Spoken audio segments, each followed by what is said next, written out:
Di ngaos khataman gitu. Kalau sedikit niki ngaos kalian mbak-mbak mawon niki sing kiai kalian punya mboten usah ngrungokno. Mboten usah midanget. Ngeten nggih mbak-mbak sing khataman, ada beberapa ini kata sing mboten Jawa nggih. Kalau bahasa Indonesia mawon. Ini kalau batasi mungkin bingung mungkin sekitar 30 menit maksimal.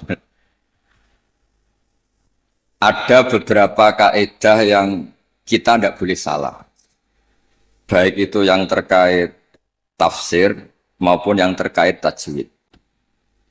Yang terkait tafsir kula niki sering diutus ngisi teng Yambuk teng pondoke Mbak Arwani. Ada hal yang setiap mufassir itu mesti menulis begini teng Fatihah. Wa yuqaddaru qabla qaulihi ta'ala iyyaka na'budu qulu. Sebelum iyyaka na'budu itu harus ditakdirkan itu ada komponen kata yang dibuang. Gini ku kata-kata nopo kulu, katakanlah. Kenapa demikian? Karena iya kanak budi itu kita yakin itu dawe Allah. Kalau itu dawe Allah, masa iya Allah ngendikan ke kita iya kanak budu. Ya saya ulang lagi logikanya gitu. Masa iya Allah ngendikan ke kita iya kanak budu, berarti Allah yang nyembah kita. Masa Allah ngendikan ihdinas siratal mustaqim, tunjukkan jalan yang benar. Maka ngendikan Imam Tobari, iya kanak budu itu dawuhnya Allah yang sudah dikasihkan ke kita. Ya niki mbak-mbak sing khataman nggih dirungokaken. Itu dawuh Allah yang sudah dikasihkan ke kita. Cara Allah mengasihkan ke kita gimana? Allah bilang ke kita, wahai para hamba-hambaku, katakanlah iya kana budu. Wahai para hambaku, katakan dalam doa kamu ihdinas sirotol mustaqim. Karena kalau itu kamu anggap masih kata-kata Allah yang tidak diberikan ke kita, berarti Allah ngendikan ke kita iya kana budu. Kan bukan mungkin masa iya Allah nyembah kita. Itu hal-hal yang menjadi lazim untuk ilmu tafsir yang kategorinya cara kula nggih pun fardhu ain karena memang harus diketahui. Ya kula baleni malih nggih. Jadi ada ayat-ayat Allah yang sudah diberikan ke kita dan itu milik kita. Geniku misalnya napa iya kana abudu wa iya kanas itu adalah kalamullah, kalamnya Allah yang kira-kira begini, Allah bilang ke kita, ulu, kalian semua harus mengatakan iya kana budu, iya kanas. Dan ketika kalian berdoa, harus mengatakan ihdinas sirotol mustaqim. Nah sebab niku termasuk kelaziman dalam ngaji Quran, selain tadi ilmu tafsir, juga tajwid yang mendesak itu wakaf. Ini ngapunten sangat teng Gusmo teng ning elok kula tutu poin mawon karena kula niku pancen pantangan pidato misi ngasih ngeten pantangan. Siji nggih kula yakin Pak Yai pun saged didik santrine. Dadi mboten perlu ngurbano kula kan ngisi. Dadi niki cerita sing pokok-pokok mawon. Yang harus mendesak sebelum tahu diroyahnya kajiannya itu adalah ngerti wakaf. Wakaf itu di Indonesia itu sudah ditandai sebetulnya sama lajnah. Saya termasuk yang dimintai pendapat sering mas. Tapi beberapa tradisi di Indonesia itu kan wakaf niku anut guru. Misalnya di tradisi sanad kita, misalnya di surat Yusuf biasanya diwasolkan inna abana lafi dolalin mubin ini qutulu Yusuf awitrohu. Terus kita dikritik sama pihak-pihak Arab Saudi karena tradisi mereka kalau al-waqfu ala ru'usil ayi, wakaf di awal di akhir ayat itu baik. Tapi kita ngikuti tradisi guru-guru kita yang sudah melatih kita dengan makna. Sehingga kadang-kadang kita ini nggak nyaman. Misalnya fawailul lil musallin, maka celaka bagi mereka yang salat. Itu kalau lil musallin berhenti, semaannya berhenti atau anaknya rewel berhenti, hanya ditulis oleh malaikat. Ini mbak-mbak baca fawailul musallin, neraka wel atau kecelakaan bagi mereka yang sholat. Sehingga terus diatur sedemikian rupa di era Mbak Arwani, Mbah Munawir, di era guru-guru kita, ditandai beberapa aturan, ini nggak boleh wakaf, ini harus wasol. Tapi kemudian di era modern itu, al-waqfu ala ru'usil ayy itu dianggap sunnat, diyakini sunnat. Nah, saya sendiri sebagai pribadi itu, yang penting tidak wakaf di hal-hal yang fatal. Saya cerita ini ada Gus Idror, menantu di sini dan putra guru saya Mbah Maimun. Mbah Maimun itu pernah ada anak-anak yasinan. Ketika yasinan jenis santri cepet-cepetan, fala yahzunka qauluhum. Terus diwasolkan, fala yahzunka qauluhum inna na'lamu ma yusirruna ma yu'linun. Itu keluar marah-marah. Duka besar. Karena ketika itu diwasolkan, ya kalau ngomong ulumul Quran dan pribadi matur. Ketika itu diwasolkan, maka inna na'lamu itu jadi makaulul kaulnya orang-orang kafir. Jadi fala yahzun mongko aja sampai nyusahno ka ing sira Muhammad apa kauluhum omongane wong kafir. Rupane omongan inna na'lamu ma yusirruna ma yu'linun kan fatal betul. Muhammad, engkau jangan risau atas komentar orang-orang kafir bahwa saya, Allah, kami, Allah ini tahu apa yang mereka sembunyikan maupun yang mereka perlihatkan. Maka di situ jelas harus wakaf. Fala yahzunka qauluhum. Muhammad, kamu jangan risau ocehan atau omongan orang-orang kafir yang ngomong kalau kamu itu tidak rasul. Qauluhum bi annaka lasta mursala. Terus qala ta'ala tasliyatan li nabihi inna na'lamu. Terus kemudian Allah menasihati nabinya, Muhammad kamu tidak usah susah atas komentar orang kafir karena inna na'lamu ma yusirruna wa ma yu'lim. Sebab itu benar-benar fatal ketika kita misalnya yasinan, ya terutama bapak yang sudah khotimat, yang sudah pinter. Kalau masyarakat kan penak. Masyarakat itu selalu menang. Penak, baru kayak faham itu kepenak. Malaikat sing ngisap ya males. Ngus maca Quran kok disalahno. Lane kula niku tak kenang saking Mbah Mun niku, aku iri hak wong bodho iku iri. Islame pas-pasan ra tau wedi suul khotimah. Kene wis kiai kaji tahajud witir cek wedi suul apa? Khotimah. Jadi wong awam mak penak pokoke Islam supaya mati ya mati, ora tau kepikiran suul apa? Khotimah. Nah, mun kiai kados jenengan repot. Islam khusyuk ibadah cek donga ya wedi suul apa? Khotimah. Mohon kalau terang nomali. Di level ilmu, di level penelitian, itu memang masalah. Fala yahzunka qauluhum. Jadi yang benar itu ya waqaf fala yahzunka qauluhum. Kamu jangan susah, ya jangan susah, jangan dibikin susah oleh komentar orang-orang kafir bahwa kamu itu lasta mursala, kamu itu tidak rasul.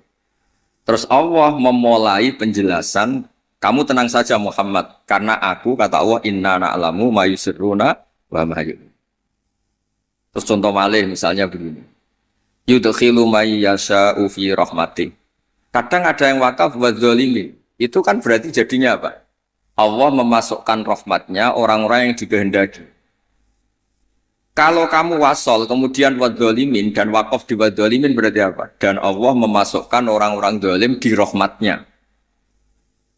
Nah hal-hal seperti ini kalau suwun mbak-mbak memang meskipun misalnya kita diroyahnya gagal itu jangan sampai secara tilawah yang mutalakotan min afwahil masyayah yang kita punya sanad itu jangan sampai tidak bisa. Karena itu sekali salah itu fatal. Makanya kata Ibnu Jazari wa ba'da tajwidi kalil hurufi la budda min ma'rifatil wuqufi. Saya berkali-kali kalau ngaji cerita kenapa Imam Asim meriwayati Hafiz itu ada saktah 4. Saktah 4 saja itu dikritik penggemar-penggemar Imam Asim. Sebetulnya bisa ratusan. Ya Alhamdulillah qiraatu Asim meriwayati Hafiz itu saktah hanya berapa? 4. Ini itu teng Kahfi, awal Kahfi, terus teng Yasin, terus wakilaman Rokin sama di surat Tatfif atau Mutafifin kalla balrona. Nah, kenapa ada sakta? Kalau sering cerita supaya ini tiang-tiang yang seneng Quran itu hati-hati. Memang harus sakta. Yaitu tadi misalnya orang-orang kafir bangun dari kubur dan dia nggak tahu yang bangunkan siapa karena dia kafir. Kalau kita mukmin kan tahu yang bangunkan itu apa. Ketika mereka bangun, mereka terus tanya, "Mam ba'atsana mim marqadina." Mantai sapa iku ba'atha nangekno sapa man ing kita mim marqadina saking turu kita. Itu orang kafir mungkirul ba'si yang ingkari ba'at, tanya mam ba'atsana mim marqadina. Terus Allah menjawab bilisanil malaikah, hadza ma wa'adar rahman wa sadaqal. Karena yang awal ini kaulul mustafhim, orang tanya. Kemudian yang kedua itu kaulul mujawib yang jawab, maka harus disakta. Manfaatana mimmar qadina. Terus dijawab, hadza ma wa'adar rahman wa sadaqal mursalin. Nah, bayangkan misalnya bagi orang yang ngerti Quran, itu dibaca langsung. Manfaatana mimmar qadina, itu kan kacau semua. Sehingga sakta itu secara diroyah, kata kitab kulon gak ada kitab namanya Al-Qira'at al-Asyr, karangane orang-orang yang sangat-sangat menekuni Quran. Kata beliau, sakta, wakof, taktek, apapun namanya yang harus dipenggal itu memang harus dipenggal. Kalau ndak itu bahaya. Ya misalnya yang terkenal dia tentang kahfi. Allah itu mensifati kitabnya apa? Alhamdulillah alladzi anzala ala abdil kitab terus walam yaj'al lahu iwaja. Di walam yaj'al lan orang gawe sapa Allah taala lahu ing kitab Quran. Ora digawe iwajan ing bengkok. Kalau kamu baca langsung qayyiman lan ora digawe ingkang jejeg. Berarti Quran itu ya ora bengkok, ya ora. Itu fatal betul. Tapi kalau jadi sakta, disaktahkan itu terus normal. Walam yaj'al lan orang gawe sapa Allah lahu ing Quran to maring Quran ora digawe iwajan ing bengkok. Sakta ora bengkok iku apa? Qayyiman tegese jejeg. Terus kata ulama-ulama dalam dialog seluruh dunia, tidak hanya di Arab, di seluruh dunia, karena lughat itu rasanya sama, dzauqiyatul lughat itu sama, seluruh dunia sama. Saya misalnya bilang ke santri saya, "Cong jangan belikan sate, pecel, rawon." Pasti semuanya ini manhiyat. Cong, saya jangan belikan sate, pecel, rawon. Ini semuanya apa? Manhiyat. Nggak boleh. Tapi kalau kata-kata saya, Cong, jangan belikan sate, mandek, rawon. Berarti jangan belikan sate, tapi belikan rawon. Jadi berkahnya sakta itu tidak ada tasallutul amil. Amil yang depan itu tidak amal pada amil yang berikutnya. Jadi hanya walam yaj'al lahu iwaja. Ya iwaja saja yang jadi maf'ul bihnya yaj'al. Bukan qayyiman. Nah, hal seperti ini ulama itu sangat tahu, bukan sekedar tahu, sangat tahu. Sehingga terus ijtihadnya Imam Asim itu harus disakta. Nah, orang-orang perawi tajwid itu memang kadang-kadang hanya talaki. Talaki itu pokoknya anut guru. Sebetulnya juga harus dijelaskan sakta, wakof, takta itu fungsinya sama. Yaitu kata-kata di depan yang harus terputus, harus terputus. Terus yang terakhir kalau contoh wakof itu yang ini paling fatal, lebih fatal lagi karena bisa menyinggung banyak malaikat. Wa kadzalika haqqat kalimatu rabbika 'alal ladzina kafaru annahum ashabun nar. Allah sudah menitahkan secara pasti bahwa orang-orang kafir itu pasti ashabun nar, pasti penghuni neraka. Misalnya Anda wasol, itu bisa berurusan dengan malaikat hamalatul arsy. Kalau Anda wasol berarti kan gini. Wa kadzalika haqqat kalimatu rabbika 'alal ladzina kafaru annahum ashabun naril ladzina yahmiluna al-arsha wa man hawlahu yusabbihuna bihamdi rabbihim. Itu kan fatal betul. Dan sudah kepastian Allah kalau orang-orang kafir itu ashabun nar, penduduk neraka. Siapa penduduk neraka itu? Alladzina yahmiluna al-arsha, yaitu malaikat-malaikat yang bawa apa? Ars. Jadi hal-hal seperti ini memang lani kula nggih syukur ditakdir radi ngalim nggih syukur. Dadi nek maca Quran niku malaikat itu gak gawok. Dianggap normal.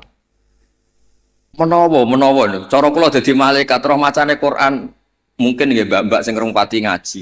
Diwaca digebut ya sementing ordere selesai khataman niku. Semaan sementing bar. Niku ya pancen masalah tenan. Karena tadi ada lafat-lafat atau kalimat atau untaian kata yang kalau diwasolkan itu masalah. Ashabun nar itu adalah orang-orang kafir. Sementara alladzina fil arsy itu terkibnya mubtada. Berarti begini yang benar.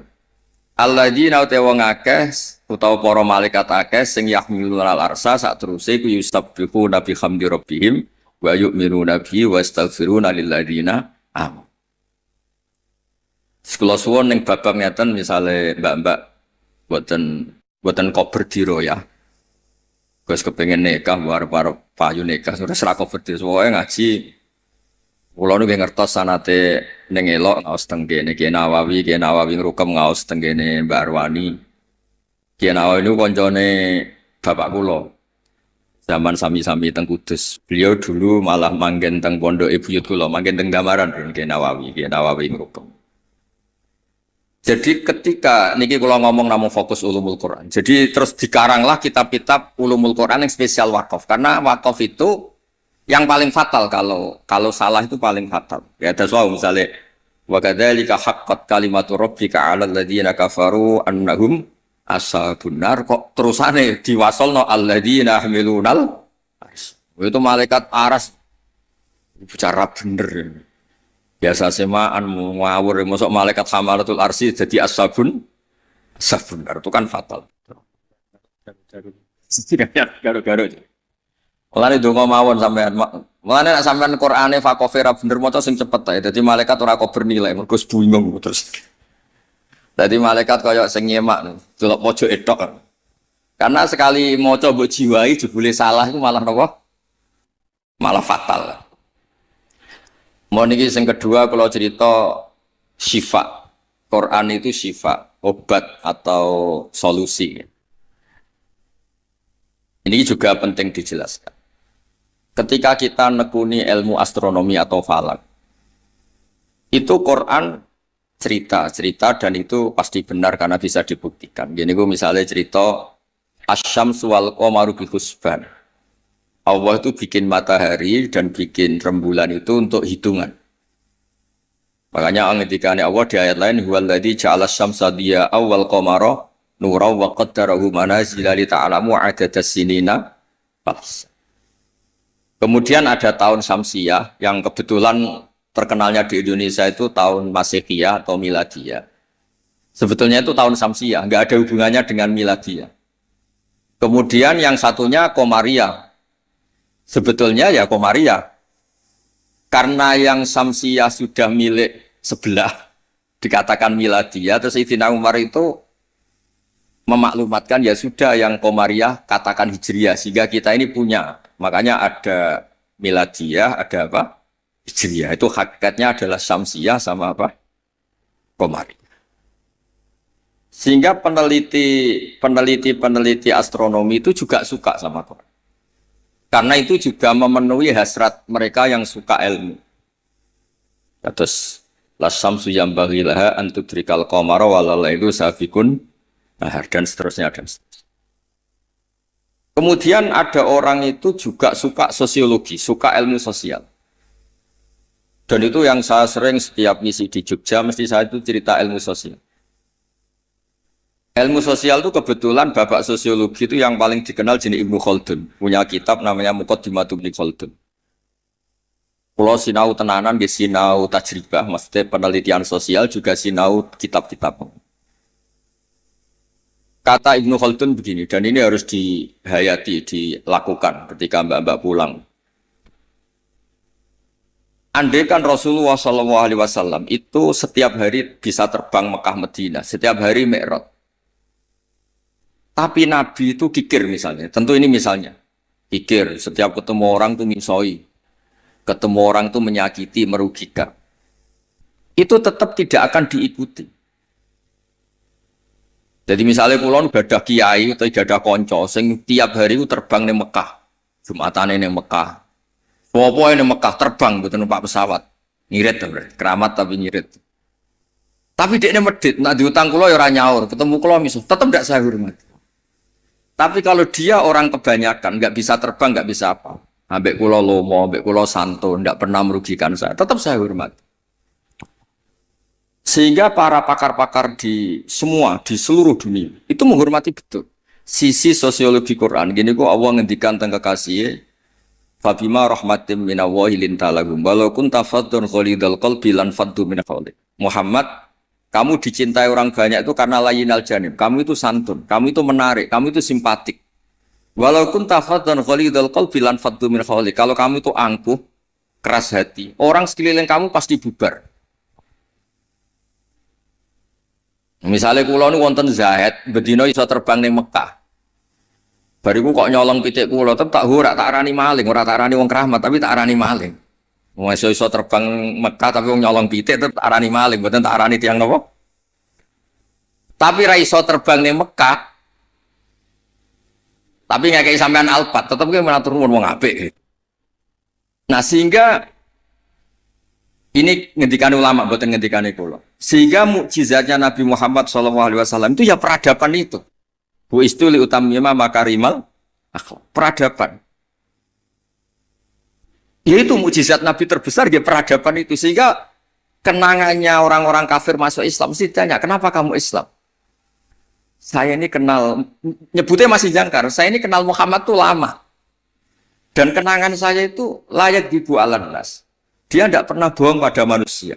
Fala yakdiba alaqo. Makanya Islamnya orang Islam dulu itu unik. Yang Islam itu teman dekat semua. Bojone sampean, mbak-mbak iso ben ati bojo, orang-orang ngandel wis sing lanang. Kok nak melarat mangkel mergo kere, nak sugih kepen wayah, ruwet wong lanang ruwet. Tapi Nabi itu sing pertama iman Sayyidah Khadijah. Niki tantangan waro jarang. Bojo ngimani sing lanang itu jarang. Sing pertama iman tiang lanang itu Abu Bakar, koncone dagang, dijak malor ngidul jenenge Abu Bakar. Zaid niku bin Harisah. Anake ketua suku. Ilang teng Mekah ditemuk tiang terus dadi budake Khadijah terus dikekno Kanjeng Nabi. Pokoke Zaid iku budak. Niku bareng nderekno Nabi tahunan niku wong kok apike ngene. Niku dijaluk bapake merdeka meneng mboten purun. Sampai diceluk Zaid bin Muhammad.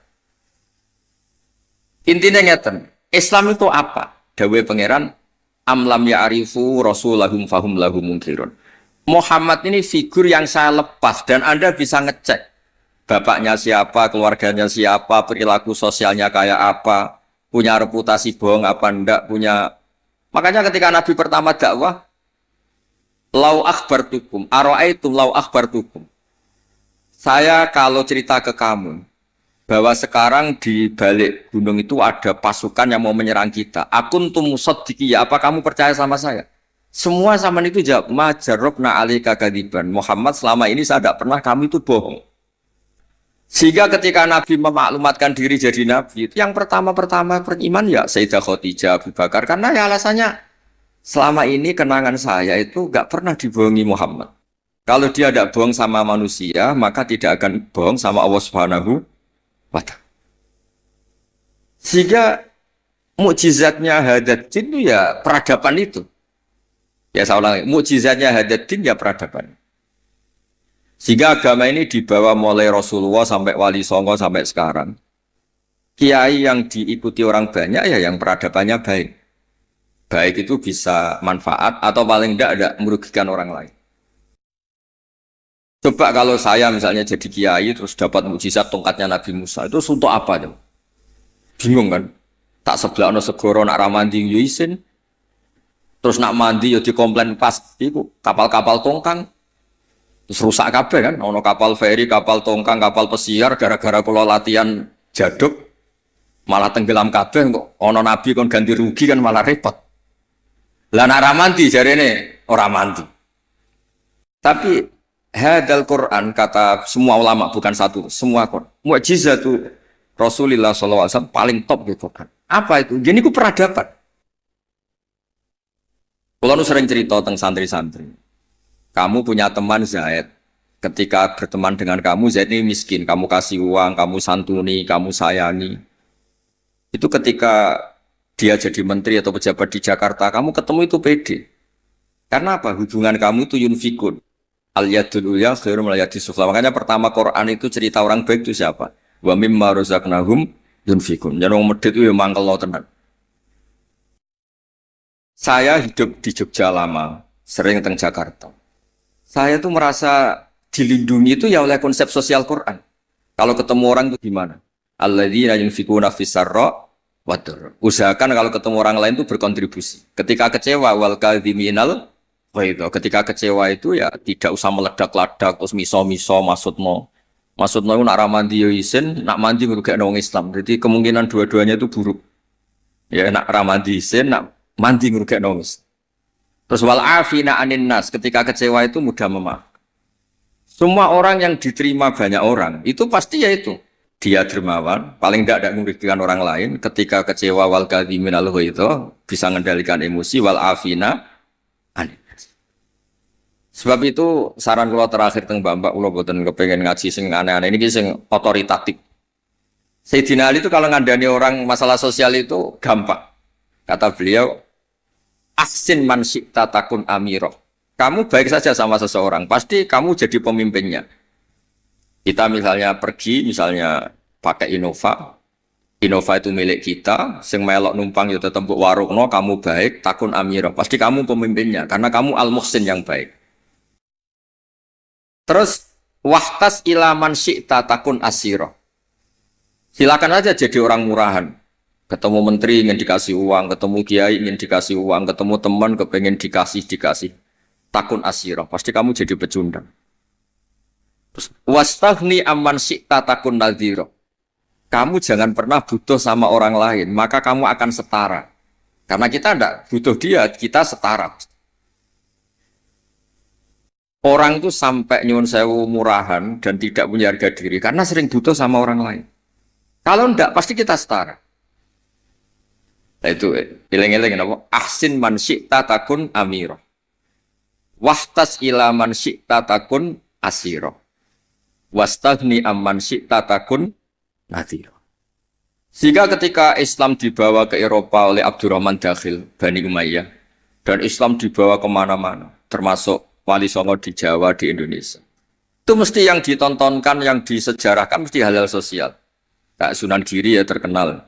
Kayak klambi wong sing wudo, kayak mangan wong sing lesu, kayak tongkat wong sing wuto. Mesti filosofinya semuanya sosial.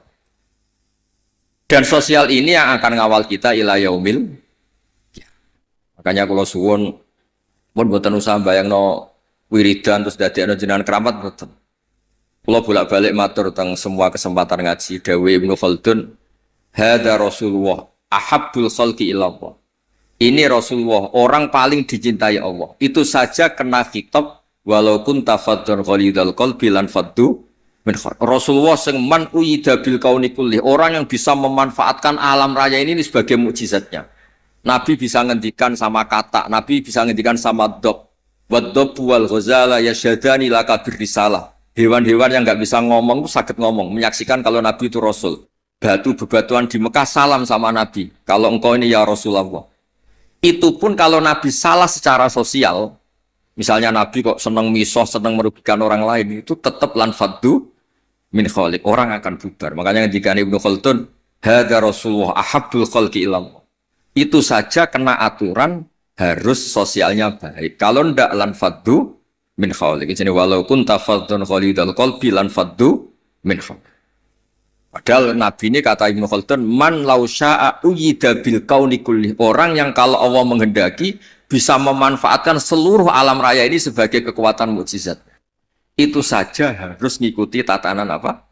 Sosial. Ini tidak boleh napa fadzon ghalidul qalbi. Sekali itu terjadi lan faddu min pakai lam taukid. Jadi kalau dimaknani model makna kiai kuno, walau kunta diparil itu berarti enggak terjadi. Lau itu imtinaiyah, jadi itu gak terjadi. Walau kunta diparil, diandekan ana sapa sira Muhammad itu fadhon wong sing angkuh atau sing sombong sing atos atine walidul qalbi lan fadhu yaktine mesti bubar. La itu mesti bubar sapa ngakeh. Min khaulik saking sekeliling kamu. Ya dados kula suwun niki ya kudune terakhir jen kula niku gini niku Gusmo ning elok wae amun ngundang malih niki wonten Gus Sidra kula niku tiyang sing kathah sinau nganti sakniki kula niku tesih sinau mboten kok krana kepen pinter nggih mboten kula niku sinau seneng senenge nggih pokoke seneng kula niku nak termasuk kiai sing mboten nampa tamu itu mboten krana sombong kula nggih mertamu kula nggih pendak ngaji kula nak ngaji ramah tapi nak mboten krana napa niki mboten membela diri mboten karena kula niku kepengen mawon konstruksi tafsir di Indonesia niku ya ngikuti ulama-ulama dulu. Caranya gimana? Ya kita baca. Kalau kita tidak baca, itu ya akhirnya Islam menurut saya. Itu kan lucu, Islam kok menurut saya. Nabi ora, kiai ora, wali ora, terus Islam menurut saya gini. Islam mbahmu kok menurut saya itu kan aneh. Tapi jadi kalau orang itu kalau nggak baca itu pasti akhirnya menurut saya. Tapi kalau baca dia terbentuk oleh yang dibaca. Ya misalnya wong ape medit itu ya isen ngkorane wa mimma razaqnahum yunfikun. Wong apik ku sapa? Yang kalau punya rezeki itu yunfikun, melakukan infak. Jebule sak uripe mulai cilik nganti mati ku uripe yunfakun. Mau dikasih tok. Itu kan ya ora mutu, urip boten kan boten mutu. Begitu juga di misalnya kul huwallahu ahad, kul tuh katakan tuh ada iklan. Jika ketika kamu tauhid itu pribadi atau sendiri berarti tidak bentuk orang lain menjadi ahli tauhid. Karena kul tuh katakanlah itu ada maklumat yang dimengertikan orang lain. Kalau sering cerita tentang santri-santri. Nganti anak Islam itu bapaknya marai syahadat. Gurune marah. Ada interaksi sosial yaitu anak mulai cilik diwarai apa? Syahadat. Dimulai apa? Kul, katakan untuk diri kamu, untuk orang lain, untuk anak didik kamu.